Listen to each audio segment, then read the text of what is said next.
This video is brought to you by the Disc Golf Nerd Patreon support team. Go to patreon.com/discgolfnerd. It is mail call time once again. I got some new discs from Mint Discs. They reached out to me, hooked me up with a new stack of plastic to test and review, so stay tuned. Not sure exactly when I'll get to these reviews, as always, because I always have a big stack of stuff laying around that I'm trying to work my way through. But once I get a chance to do full testing, get all the filming done and stuff, of course, you will see full reviews on all three of these discs. But I wanted to give you guys a quick look at them, just give you a little closer look, give a little teaser for what I have coming up for new reviews in the future, and also just to give you a little bit of a closer look at these discs if you're not familiar with them. So thank you very much to Mint Discs for sending me these over to test and review. I actually tested and reviewed the Alpha, which was their first disc ever, which was actually a few years ago now, which is pretty surprising. It seems like time has kind of flown by on that one, and I'm glad that they are still kicking. Have some new molds to check out. Let's take a look at what we got. First of all, we have the Prophet, which is a putter, and the Royal Plastic. There's your Mint Discs logo. You got a little piggy bank here as well. And this is an interesting thing that they kind of pioneered when they started the company. So you have RO for Royal Plastic. Then you have PR, I believe, is for Prophet. And then 01 is first run, and then 2019. If I am not mistaken, that is how that works. So basically, you can kind of keep track of what run your disc is. So this is an interesting idea that they kind of put together that kind of thinks long term. So if they continue to make these, you can dial in which runs you like, and then if you want to find other ones, you can do that. Or if you get one and you really like it, you can kind of determine which run it was from and all that kind of stuff, which I think is an interesting idea for sure.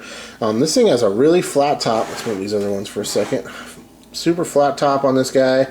I don't know anything about the flight numbers or anything on these. I really just got them in a couple days ago. 172.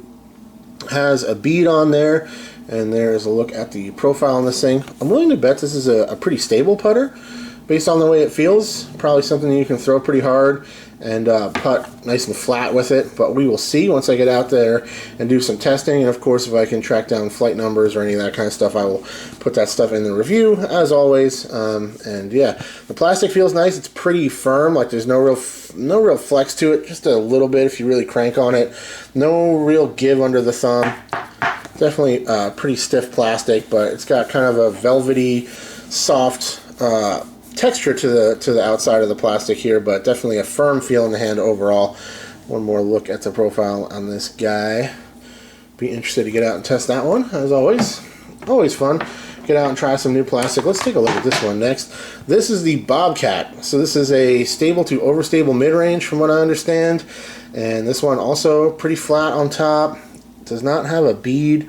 This one kind of looks similar to like an anvil maybe to me. 172 as well. And on the bottom here you can see ET, which is the Eternal plastic, which is their kind of translucent, so like Z or Champion style plastic. Lucid style plastic is the Eternal, I believe.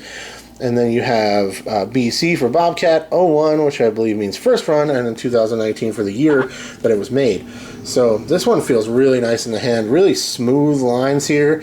There's no real flashing or anything. There's just like a tiny little bit of flashing, but a very comfortable shape to this one.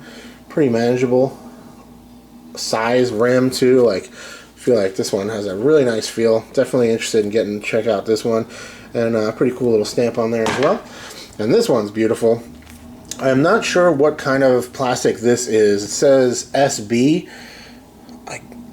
I should have done some more research on that, but of course I will bring all of that to the full review. And FT01, this one is the Freetail by Mint Discs. So a little focus, you got a little stamp on there. Freetail by Mint Discs. Beautiful plastic on this thing, man. Unbelievable. Really, really gorgeous.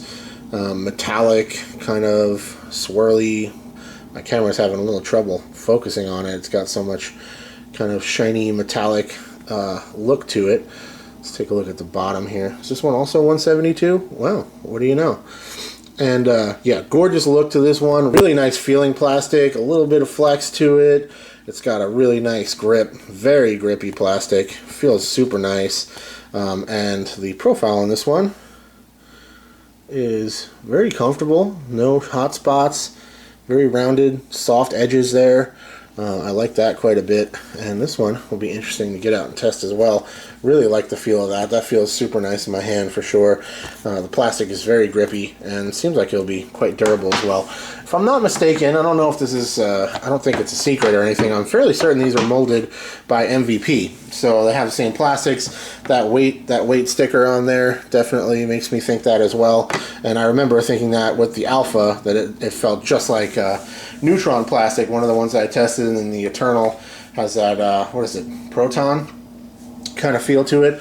But they have definitely worked on their plastics quite a bit over the years. This thing feels really good as well. Very nice feeling plastic, interesting discs. Thanks once again to Mint. If you like what I do, please consider subscribing if you've not done so already, so you can stay tuned and check out the full reviews on these discs once I am ready to bring them to the table. I will talk to you all very soon. Cheers.